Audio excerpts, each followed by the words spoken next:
संत और ब्राह्मण की सेवा में लग गए राजा बलि। खूब गौशालाएं खुलवाई, खूब गोदान किया और ब्राह्मण से यज्ञ करवाया, खूब संतों के भंडारे कराए।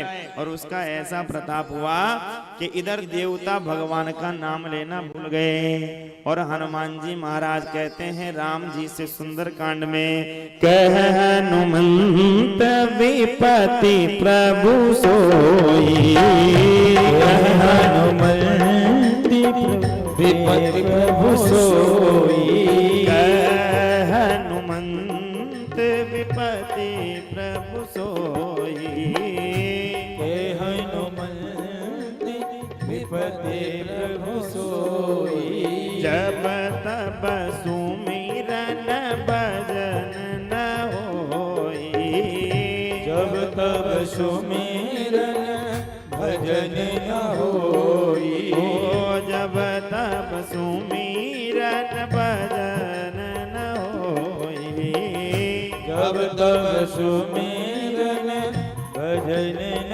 होई।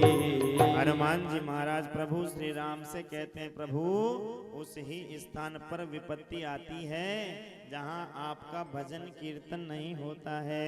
उस ही घर में विपत्ति का प्रवेश होता है जहां आपके पूजा पाठ हवन नहीं होते हैं। संत और ब्राह्मणों का आगमन जिस घर में नहीं होता है, उस ही घर में विपत्ति के पहाड़ टूट पड़ते हैं। और जिस घर में संत ब्राह्मण आने लग जाएं, जिस घर में भगवान की सेवा पूजा हवन इत्यादि होने लग जाए, जिस घर में भगवान का कीर्तन होने लग जाए, वहां से विपत्तियां दूर भाग जाती है। और देवता भगवान का नाम नहीं ले रहे तो ऐसी विपत्ति आई कि दैत्यों ने स्वर्ग पर पुनः आक्रमण किया और स्वर्ग से देवताओं को मार मार करके भगा दिया और स्वर्ग पर अपना आधिपत्य स्थापित कर लिया। एक बार देवताओं की माता अदिति ने देखा कि मेरे पुत्र बड़े भय के कारण दुख पा रहे हैं, छुपते हुए ढोल रहे हैं, कहीं कंदराओं में कहीं जंगलों में।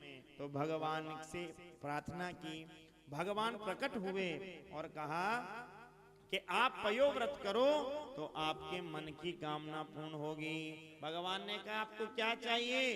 तो माता अदिति ने कहा कि मेरे पुत्रों का स्वर्ग का राज्य वापस लेकर आने वाला पुत्र चाहिए। पयोव्रत भगवान ने बताया और माता अदिति ने पयोव्रत किया। समय व्यतीत हुआ और स्वयं भगवान नारायण ही माता अदिति के गर्भ में आए। भाद्र शुक्ल तिथि द्वादशी अभिजित नखत अनूप, सबके देखत हरिधरे वामन वटोक स्वरूप। भादों का महीना आया, शुक्ल पक्ष आया, द्वादशी तिथि को मध्याह्न के समय भगवान वामन प्राकट्य हो गया। बोलो वामन भगवान की जय। भगवान जब प्रकट हुए तो भगवान की आयु 8 वर्ष के बालक की है।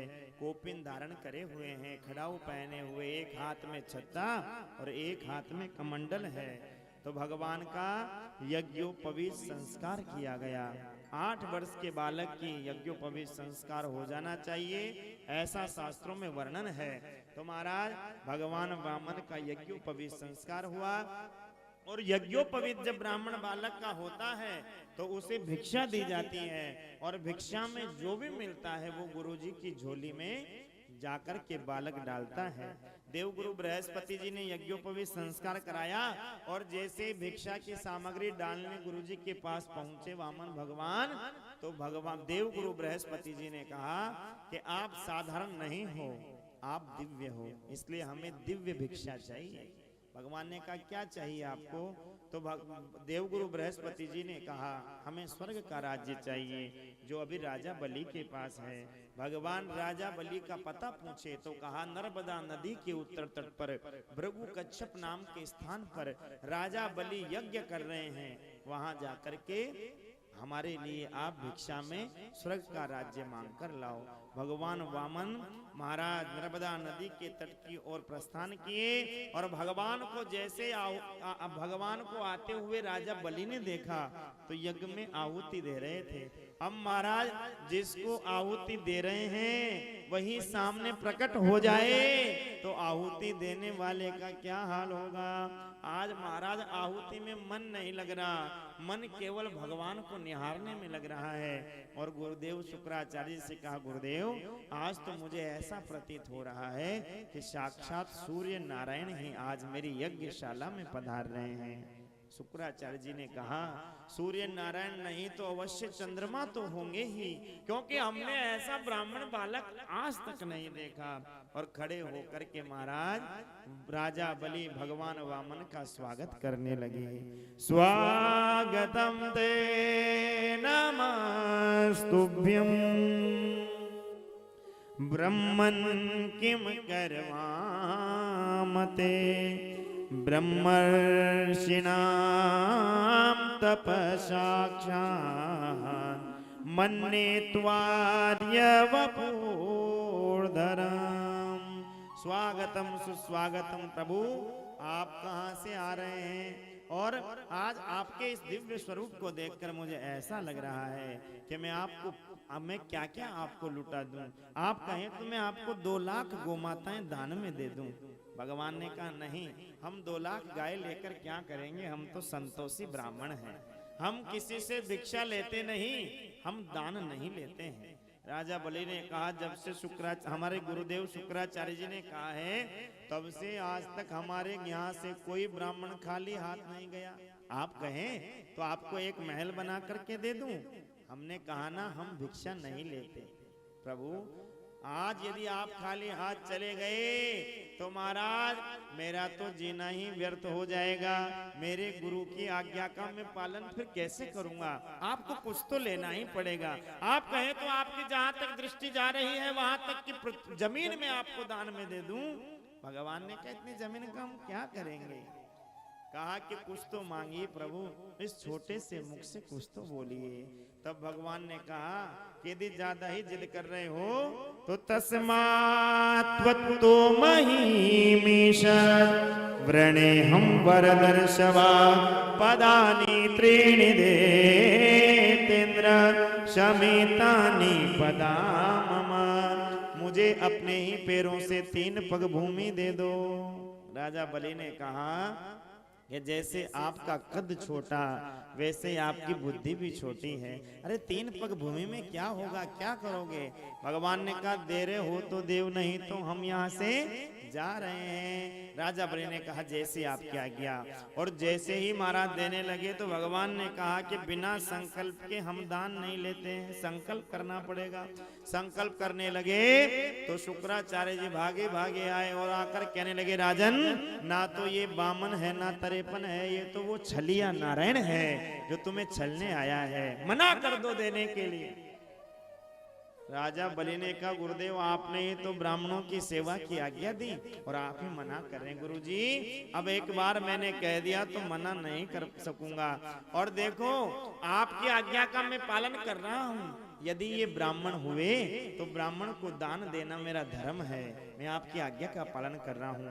और आप कह रहे हैं कि स्वयं नारायण है। यदि नारायण हुए तो गुरुदेव मुझसे बड़ा भाग्यशाली इस दुनिया में और कौन होगा कि दाता एक राम, भिखारी सारी दुनिया, और सबको देने वाला आज मेरे द्वार पर याचक बनकर के आया है। आज सबको देने वाला मुझसे मांग रहा है, मना नहीं करूंगा। राम झारे की नली में बैठ गए शुक्राचार्य जी।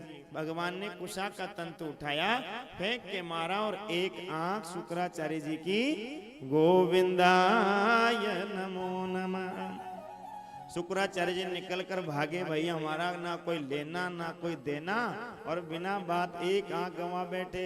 भगवान ने संकल्प का जल हाथ में दिया, जैसे ही जल छोड़ा तो भगवान वामन अपना कद बढ़ाने लगे और देखते ही देखते भगवान विशाल काय हुए और एक पग में पूरी पृथ्वी को भगवान वामन ने नाप लिया।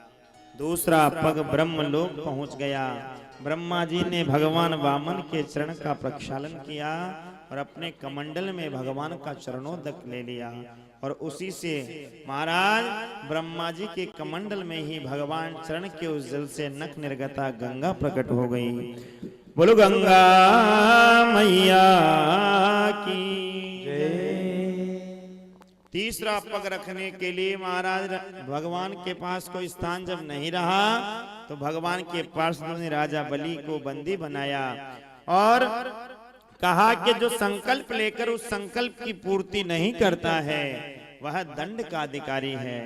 तुमने 3 पग भूमि का संकल्प किया लेकिन अभी 2 ही पग में सब कुछ नप गया है, तीसरा पग देने के लिए तुम्हारे पास कुछ नहीं बचा।